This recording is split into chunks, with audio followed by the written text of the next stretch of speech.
Toutes et à tous. Nous sommes tous bénis en Christ, n'est-ce pas? De toutes sortes de bénédictions. Vrai ou faux? Donc je suis béni.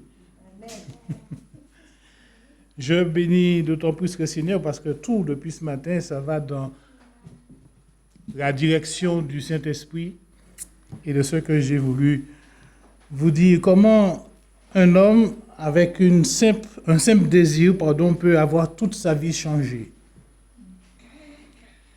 Si je vous dis sur son arbre perché, vous pensez à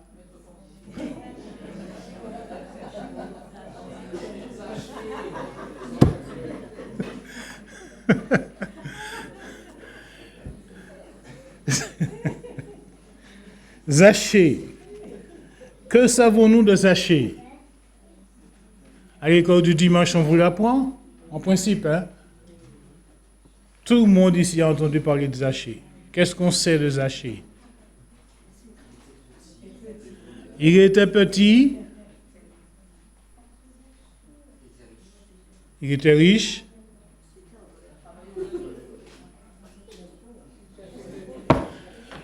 Alors, qui a dit qu'il était voleur? Amenez-moi le verset biblique qui dit ça. Ah, il garde un peu. Mais jamais, jamais la Bible n'a dit qu'il était voleur. Il était petite taille aussi. Oui, on l'a dit. Mais il était riche, mais tous les riches ne sont pas des voleurs. D'accord? Parce que Jésus, de riche qu'il était, il est descendu vers nous, il n'était pas voleur, hein? Allô? D'accord. Mais l'histoire de Zachée fait suite à, je dirais, la continuité des derniers messages, des dernières prédications que nous avons ici, qui étaient portées par le pasteur, ensuite par Jude, sur l'amour pour le prochain. N'est-ce pas? Et Dieu nous demande des choses difficiles à mettre en pratique. Pas impossible. Aimer son ennemi, aimer celui qui te persécute, aimer et prier pour lui. Ça nous arrive facilement de le faire. Allez demander à un Ukrainien d'aimer un Russe. En ce moment-là, précisément. Et nous savons que c'est compliqué, c'est difficile, mais Dieu nous invite à vivre l'horizontalité de ce geste d'amour qu'il a déjà accompli dans la verticalité. L'amour de Dieu envers nous est accompli, tout est accompli, n'est-ce pas? Dieu nous invite à nous aimer les uns les autres, à nous pardonner les uns les autres. Et la plus grosse difficulté de Dieu, c'est avec nous. Nous avons du mal. Allô? Jésus est en route avec tout un cortège de disciples vers Jérusalem. Il est à mi-chemin à Jéricho. Il va enseigner l'amour, il va instruire, il va corriger, il va même faire la rencontre de Bartimée, qui va guérir de sa cécité. Et il va arriver tranquille à Jérusalem. Mais avant d'arriver à Jérusalem, il va dire en chemin à ses disciples, je vais ou nous allons à Jérusalem, mais je sais, parce que Jésus a la maîtrise des événements, je sais qu'ils vont m'arrêter, ils vont me crucifier, ils vont me mettre à mort. Et il y va quand même. Et sur la route, c'est ce cortège-là de disciples et de curieux qui l'accompagnent. Et nous trouvons ce récit dans l'évangile de Luc, chapitre 19. C'est Luc avec tous les détails qui nous raconte l'histoire de Zachée. De temps en temps, vous allez m'entendre dire Zach, c'est plus facile.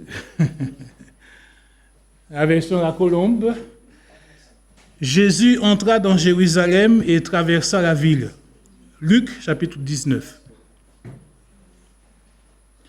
Alors, un homme du nom de Zachée, qui était chef des péagers et qui était riche, cherchait à voir qui était Jésus, mais il ne le pouvait pas à cause de la foule, car il était de petite taille. Il courut en avant et monta sur un sycomore pour le voir parce qu'il devait passer par là. Lorsque Jésus fut arrivé à cet endroit, il leva les yeux et dit, Zachée, hâte-toi de descendre, car il faut que je demeure aujourd'hui dans ta maison. Zachée se hâta de descendre et le reçut avec joie. À cette vue, tous murmuraient et disaient, il est allé loger chez un homme pécheur. Mais Zachée, debout devant le Seigneur, lui dit, voici, Seigneur, je donne pardon aux pauvres la moitié de mes biens, et si j'ai fait tort de quelque chose à quelqu'un, je lui rends le quadruple. Jésus lui dit, aujourd'hui, le salut est venu dans cette maison, parce que celui-ci est aussi un fils d'Abraham. Car le Fils de l'homme est venu chercher et sauver ce qui était perdu. Vous avez vu voleur là dans le texte? D'accord. Zachée était juif. Un juif mis en place par les Romains comme chef des collecteurs d'impôts.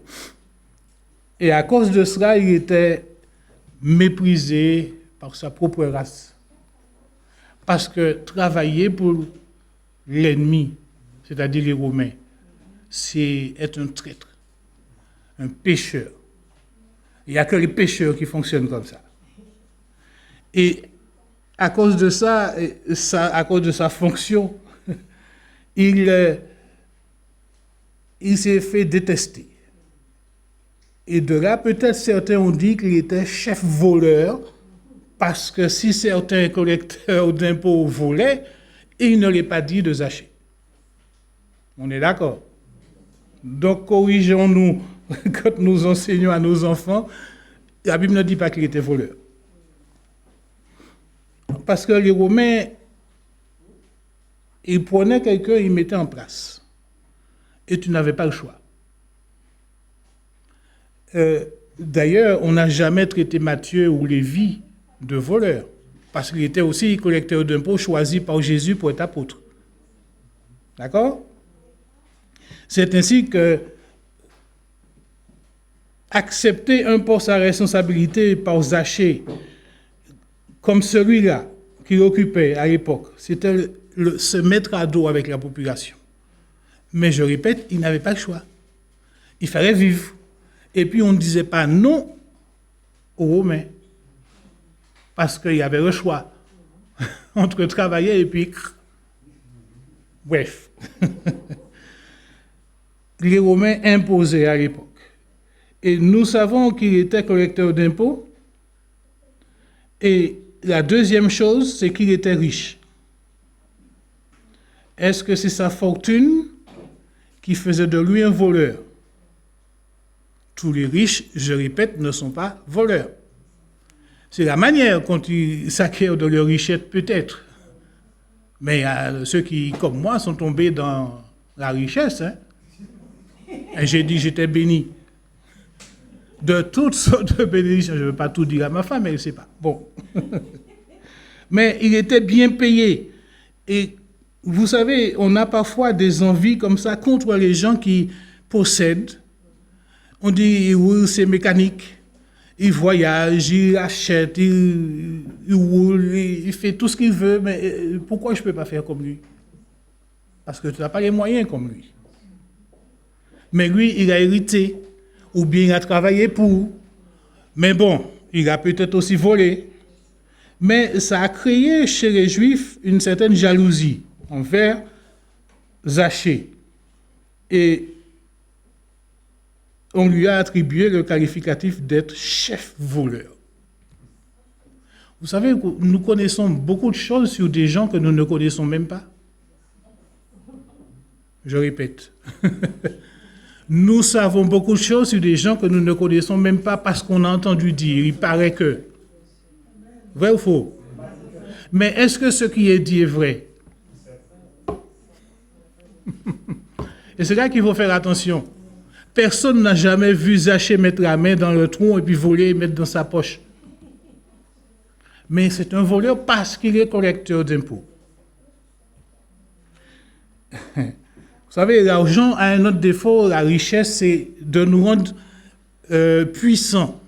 Quand on a de l'argent, on est puissant, on peut se permettre.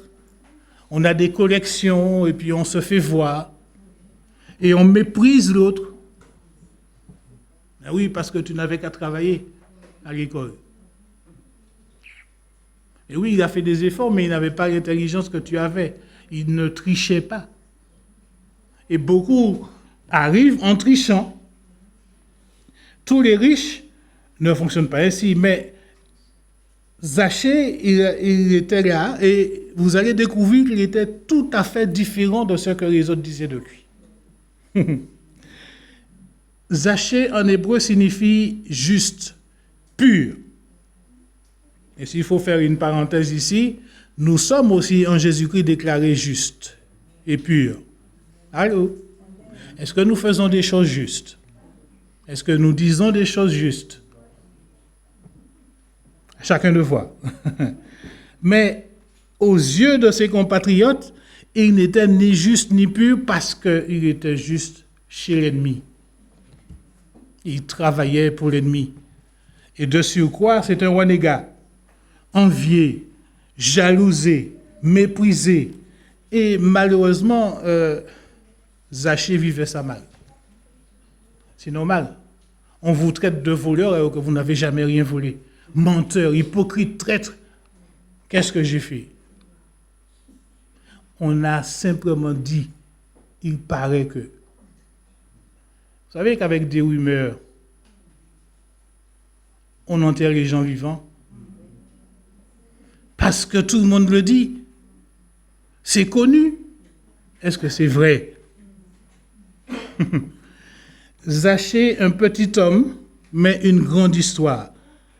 Et nous avons tous lu, tous entendu, tous raconté à nos enfants qui était Zachée. J'espère que vous allez corriger maintenant, parce qu'il n'était pas finalement voleur. Hein? Mais Zachée cherche à grandir dans sa qualité d'être. Il refuse le sobriquet qu'on lui a donné. Et c'est ainsi qu'il entend, parce qu'il est seul, le pauvre, l'argent ne fait pas tout, hein? Il est seul. Et la solitude, certainement, vous en connaissez un rayon. Même au beau milieu d'une assemblée, même au beau milieu d'une famille, on est seul parfois. Je parle à quelqu'un peut-être, hein? Mais tous, à un certain moment, on se retrouve là et puis on se dit, mais qu'est-ce que je fais là? Je n'intéresse personne. Et Zachée, il dit, finalement, je vais chercher à sortir de cette impasse. Et c'est ainsi qu'il entend parler de Jésus. Jésus passe. Imaginez, c'était la dernière fois que Jésus passait. Il avait dit demain. Il n'aurait jamais rencontré Jésus. Si Bartimée, un peu plus tôt, avait dit « Ah, c'est Jésus, le fils de David qui passe », il va repasser. Zachée, le texte nous dit « voulait voir Jésus ». Pourquoi? Personne ne sait, Luc ne le dit pas. Mais quand vous avez envie de voir quelqu'un, vous avez au moins une raison. Quand vous rencontrez quelqu'un, vous dites finalement ce qu'on m'avait dit de lui ou d'elle, c'est pas ça. Hein? On peut se tromper. Hein? Zachée veut saisir l'occasion de voir Jésus et de toute évidence, comme nous, il a entendu parler de Jésus en bien et en mal. On a entendu parler de quelqu'un en bien ou en mal. Mais on garde toujours le mal. Parce que c'est plus facile. Et ça, c'est nous. C'est l'être humain. Et pour autant, Luc dit que Zachée, sachant que Jésus allait passer par là, il va devancer Jésus. Il va faire ce que beaucoup allaient faire. Imaginez, vous avez, nous les Antillais qui aiment les courses cyclistes, le tour cycliste de la Guadeloupe, de la Martinique, ça passe là, devant chez nous. Qu'est-ce qu'on fait? On se met sur le balcon, on se donne les moyens pour être aux avant-postes. il y a monsieur un tel qui passe ou qui va passer, on ne sait jamais, il peut me donner la main, il peut me signer un autographe, on ne sait jamais, mais au moins je l'ai vu. Il m'a touché, il m'a embrassé, jamais je me lavais le visage. Vous connaissez ces choses-là. Mais Zachée, il veut juste voir Jésus. Et il va monter sur un sycomore, sur un arbre, pour le voir. Il aurait pu monter et puis, c'est toi, ok, je saute de mon arbre et puis je retourne à mes affaires. Mais je ne vous apprends pas que si Zachée aspire enfin à cette reconnaissance, c'est parce qu'il n'y a que Jésus seul qui peut changer une vie. Parce que c'est mort pour ses compatriotes juifs. Et ce n'est pas avec les Romains qu'il va pactiser. Il se sent déjà mal d'être là, à travailler pour l'ennemi. Il gagne sa vie, mais ce n'est pas ça. Et Zachée, comme beaucoup d'entre nous, loin de recevoir un compliment, il reçoit du mépris. Qui ici n'aime pas les compliments? Tous nous aimons ça, n'est-ce pas? On a nettoyé la salle, on a fait ci, on a mis des fleurs, on a fait à manger, et pas un merci. Le mari ne dit pas merci à table. Les enfants se lèvent et laissent la vaisselle sur la table. Et puis la vaisselle dans la cuisine. Et puis, mais pas un merci. Les épouses là, vous connaissez ça, les mamans aussi. Et Zachée se trouve dans cette position-là. Et il dit, c'est pas grave, je vais voir Jésus. Et ça va peut-être changer ma vie parce que éventuellement je vais lui parler. Mais, il y a un mais dans la vie de Zachée. C'est la troisième chose qu'on sait de lui, il est de petite taille. Alors, chez nous, aux Antilles, on dit plus c'est petit, plus c'est mignon. Vous connaissez ça? Mais c'est un désavantage. Parce que devant Zachée, il y a une barrière humaine. Impossible à franchir, il est de petite taille et il ne peut pas voir Jésus. Or, Zachée voulait voir Jésus. Quand nous étions petits, on se frayait un passage, on bousculait, on voulait être aux avant-postes. Mais là, Zachée n'a pas 10 ans. Et il sait qu'il va se faire jeter. Les enfants disent, prenez-moi sur les épaules. Donc mais pas Zachée, va là-bas. Quand vous avez un désir profond, sans être pour autant hystérique, vous vous donnez les moyens, n'est-ce pas? Et son vif désir, c'est d'être quelqu'un d'autre, non pas seulement aux yeux de Jésus, mais aux yeux de la population juive. Je ne suis pas voleur, je ne suis pas ceci, je ne suis pas ce que vous pensez, je suis. Il nous arrive parfois d'oublier d'où nous venons, et il nous arrive aussi d'oublier qui nous sommes en Christ. Allô? Quand nous passons d'un stade à un autre, nous oublions. Et ça, c'est l'homme. Je n'oublie pas qui j'étais. Mais je ne veux pas oublier qui je suis parce que Christ a changé ma vie. J'ai une nouvelle identité en Christ et personne ne m'ôtera cette identité. Amen. Et donc, Zachée, il sait que sa vie peut basculer d'une minute à l'autre, il peut se faire lyncher comme il peut avoir la vie sauve et il choisit de voir Jésus. Il veut être grand. Il veut grandir, mais dans son intérieur même, et pas considéré comme un moins que rien. Autrefois, j'étais un moins que rien, un perdu, j'étais ténèbres mort. En Christ, je suis vivant, je suis puissant, et nous l'avons chanté ce matin, nous sommes vainqueurs. N'est-ce pas?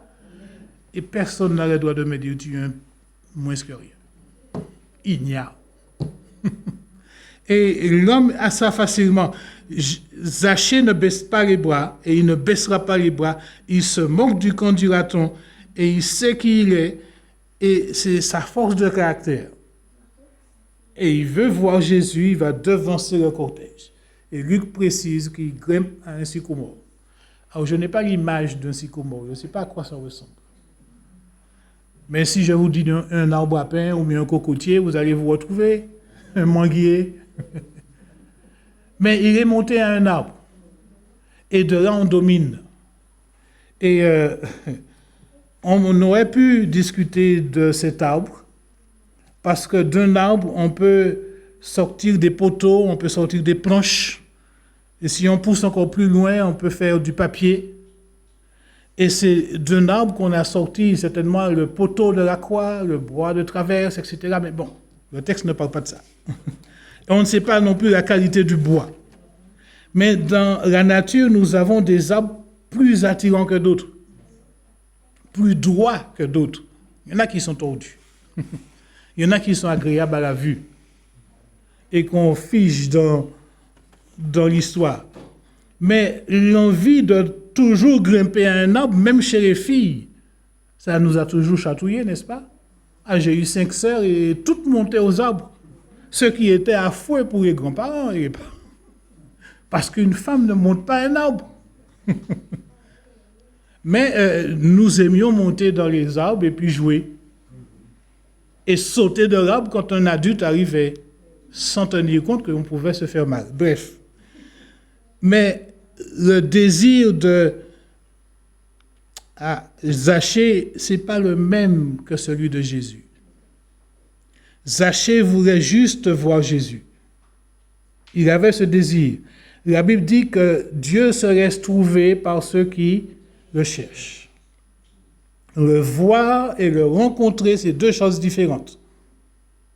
Quand on voit quelqu'un, on dit c'est lui, d'accord. Quand on le rencontre avec une poignée de main, un regard, ça change tout. Une promesse laissée par cette personne, ça change tout. Et donc, Zachée, il voit Jésus, il y avait du monde autour de lui, mais pourquoi Jésus le voit? Jésus, j'ai dit tout à l'heure, il sait, il monte à Jérusalem, il a la maîtrise des événements. Si on lit au psaume 139, versets 1 et 2, il dit, Éternel, tu me sondes, tu me connais. Tu sais quand je marche, tu sais quand je me lève, tu sais tout de moi. Même dans les ténèbres, tu me vois. Vous connaissez l'histoire de Caïn, il dit, cet œil-là qui me regarde, je me cache, il me regarde, je m'enterre, il me regarde. Dieu voit même dans les ténèbres et Dieu sait. Et si on était conscients nous-mêmes, chrétiens, que Dieu nous regardait dans chaque détail de notre vie, on parlerait autrement. On se comporterait autrement. Amen? Considérons que Dieu nous regarde tous les jours, à chaque instant. Jésus veut offrir une vie nouvelle à Zachée. Et peut-être cette vie nouvelle t'est offerte encore aujourd'hui parce que tous les jours, c'est la vie nouvelle que Dieu offre. Ce n'est pas l'art de monter, de s'élever qui compte. L'art de prendre de la hauteur qui compte. Parce que nous aimons être vus, n'est-ce pas? Mais c'est l'art de descendre. Et Jésus nous invite à descendre, à nous humilier, à reconnaître, à accepter que sans Jésus, nous ne sommes rien. On le sait, mais on n'a pas accepté parce que nous sommes quelqu'un. Comprenez ce que je dis? On peut savoir quelque chose sans jamais l'accepter. Prendre en compte que c'est juste. Et on aurait pu penser que Jésus ordonne à Zachée de descendre. Descends de ton sycomore, descends de ton manguier ou de ton cocotier, descends de ton orgueil. Parce qu'il faut descendre parfois de son orgueil. Mais c'est plus une invitation. Jésus regarde Zachée et puis invite Zachée à descendre. Viens Zachée, viens. Et il dit, je veux demeurer chez toi aujourd'hui. Et il n'a pas dit hier, il n'a pas dit demain. Aujourd'hui et maintenant. De la même manière, tu voulais me voir, moi aussi je veux que tu descendes et que tu viennes. Parce que je veux demeurer dans ta maison aujourd'hui. Parce que c'est aujourd'hui le jour du salut et pas demain. Et observez que Jésus appelle Zachée par son nom. Jésus nous connaît par notre nom, n'est-ce pas? Là où nous étions, là où nous sommes, il nous connaît. Parce que c'est lui qui nous a créés, c'est Dieu qui nous a créés. N'est-ce pas? Et Jésus, en quelque part, dit que les riches aussi ont droit au royaume de Dieu. Si c'était mal vu par les Juifs compatriotes de son temps, Jésus ne fonctionne pas, il ne voit pas les choses pareilles. Il dit, viens, Zachée, descends. Je veux, tu as déjà fait tout cet effort, descends, je veux habiter chez toi aujourd'hui. Mais j'imagine la joie de Zachée. Zachée, observez, ne dit pas, mais c'est le bazar chez moi, où c'est que tu veux aller? Je voulais juste te voir, c'est bon là. Non, tu descends et tu viens. Je veux habiter, je veux demeurer chez toi. Vous connaissez les gens chez qui vous les invitez, ils disent, oui, mais chez moi, je ne suis pas coiffé. Vous voulez faire une photo? Je ne suis pas coiffé, je ne suis pas maquillé. Il y a toujours une excuse. Jésus dit, je n'ai pas le temps, descends, viens. Le salut aujourd'hui ne sera pas différé. Il faut que je loge chez toi aujourd'hui.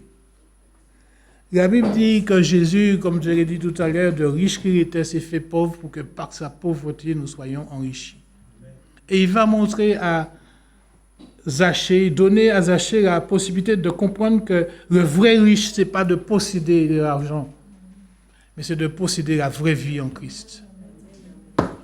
Zachée était mal dans sa peau, il était seul, méprisé, mais la vraie richesse, c'est de connaître Christ. Zachée, une grande partie de sa richesse, il ne la dilapidait pas. Quand on lit le verset 8, qu'est-ce qu'il dit au Seigneur? Il dit, je donne aux pauvres. Loin de voler, je donne. Il n'est pas question ici de sacrifice de réparation. C'est-à-dire, ce n'est pas parce que tu es là, je dis ça, mais il ne cherche pas à réparer. Jésus ne l'a jamais dit, arrête de voler. Hein? Quand même. Mais le texte nous dit que Jésus ne parle pas de péché à abandonner. Être riche, ce n'est pas un péché. Mais le Saint-Esprit met le doigt sur notre nature pécheresse. Et c'est le Saint-Esprit qui nous convainc de péché, de justice, de jugement, n'est-ce pas? Et quelqu'un qui méprise un autre se rend lui-même coupable.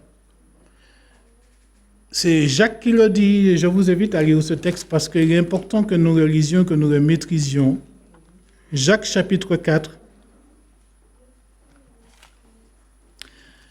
À partir du verset, on aurait pu lire le verset 7, qui nous invite à nous soumettre à Dieu, à résister au diable parce que c'est lui qui met les mauvaises pensées dans notre tête. Mais au verset 10, il est dit, humiliez-vous devant le Seigneur et il vous élèvera. Ne médisez pas les uns des autres frères. Celui qui médit d'un frère et qui juge son frère, médit de la loi et juge la loi. Or, si tu juges la loi, tu n'en es pas l'observateur, mais le juge. Un seul est législateur et juge, celui qui peut sauver et perdre, mais toi qui es-tu? Et on fait un bon verset 17. Si quelqu'un sait faire le bien et ne le fait pas, il commet un péché. Est-ce qu'il m'arrive de faire le bien là où j'ai fait le mal? De rectifier? La deuxième chose, l'évangéliste Jean dit au verset, chapitre 1 de sa première épître au verset 8, « Nous nous trompons nous-mêmes si nous prétendons être sans péché. Et la vérité n'est point en nous. » 1 Jean 1, verset 8, pardon. La deuxième chose, Zachée ne discute pas l'invitation de Jésus. Il sort de son arbre et se laisse trouver par Jésus. Et il trouve la réconciliation avec Dieu et la vie nouvelle. Mais voilà, la grâce de Dieu, mes amis, ne convient pas à tout le monde. Et vous êtes déjà arrivé d'entendre dire, un tel mérite d'être... ou il mérite de crever en enfer pour ce qu'il a fait, ce qu'il a dit, pour la misère qu'il fait. Enfin, il ou elle. C'est nous qui disons ça. Hein? Un tel mérite de crever en enfer. Est-ce que nous savons ce que le brigand sur la croix avec Jésus avait fait? Et pourtant, Jésus lui dit, ce soir, aujourd'hui, tu seras avec moi dans le paradis. Nous avons lu l'histoire de Saul de Tarse. Aujourd'hui, nous avons 13 épîtres. Et peut-être il a écrit plus, parce qu'il avait écrit 4 épîtres aux Corinthiens. Mais c'est l'apôtre Paul, l'instrument de Dieu. Et personne ne peut contester ça. Et toi, est-ce que tout le monde ici sait qui tu étais? Ou qui tu es? Et c'est là que Dieu nous met au pied de la croix et dit, descends, humilie-toi et reconnais que sans moi, tu es perdu. Et quand Jésus passe dans une vie, il change la vie. Amen. Ceux qui croient être justes et qui n'ont pas besoin de médecin, la Bible dit, mais c'est pour eux que je suis venu. Parce qu'il n'est pas venu pour des justes, il est venu pour des injustes. Le nom de Zachée signifie pur, juste. Et Zachée, debout, verset 8, debout, nous retournons à notre texte, debout devant le Seigneur, il dit, Seigneur, laisse parler les gens. Les gens peuvent dire et penser ce qu'ils veulent de moi, mais je sais ce que je fais de mon argent. Ce que la main droite fait, la main gauche ne doit pas savoir, et vice-versa. Et Jésus dit, chaque fois que vous l'avez fait à l'un de ces petits, c'est à moi que vous l'avez fait. Jésus sait qui est Zachée. Il sait ce qu'il fait de ses sous. Et Zachée ne dit pas qu'il va réparer un tort. Il dit, si toutefois, en donnant, je n'ai pas donné assez, mais je vais donner plus. Et Jésus de dire, cet homme-là,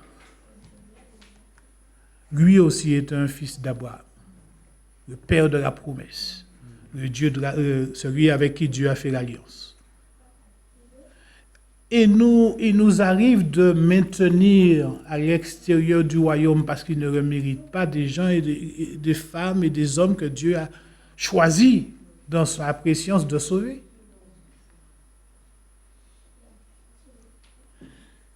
Nous avons chanté « Mon Rédempteur vit ». Est-ce qu'il est vraiment mon seul Rédempteur?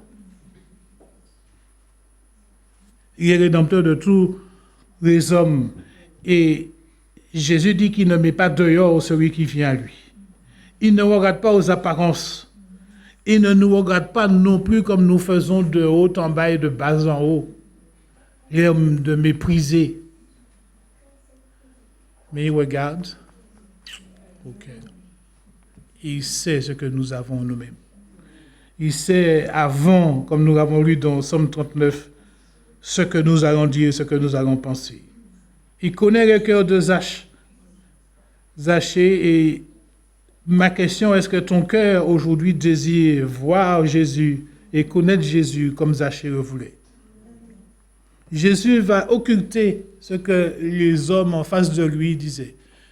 Et une manière pour dire que cet homme est allé loger chez un pécheur.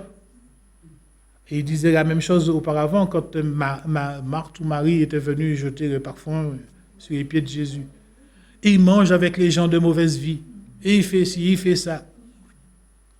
Mais qui nous sommes? Bien-aimé, Jésus va réintégrer Zachée dans la famille. Et cette histoire nous avertit. Attention à la jalousie. Attention au jugement hâtif. Attention aux rumeurs. Tout n'est pas utile, tout n'édifie pas. Mais la vérité seule compte. Il n'était pas voleur. Certes, il était riche. Mais Dieu connaissait son cœur. Et personne ne connaît le cœur des riches.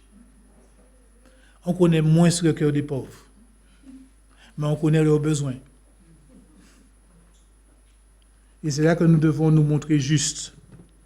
Zachée désirait voir Jésus et nous devons aussi désirer avoir plus de Jésus dans notre vie.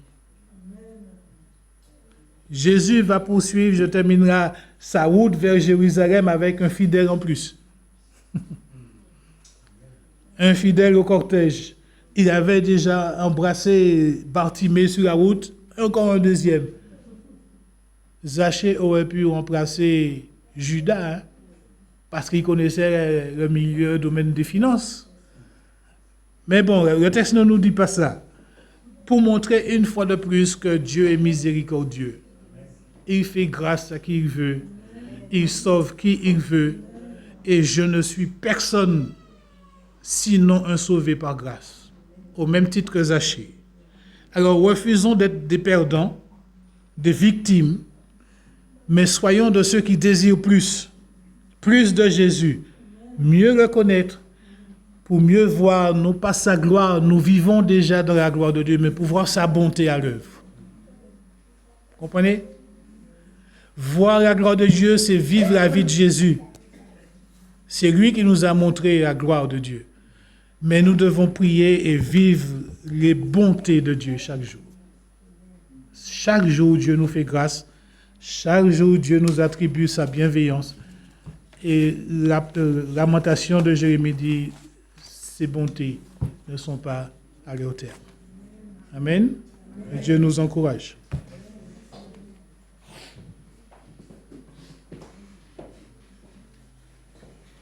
Recording stopped.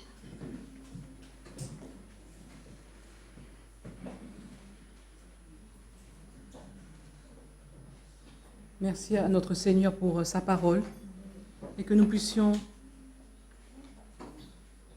que nous ayons entendu ce qu'il a à nous dire, ne serait-ce qu'un mot.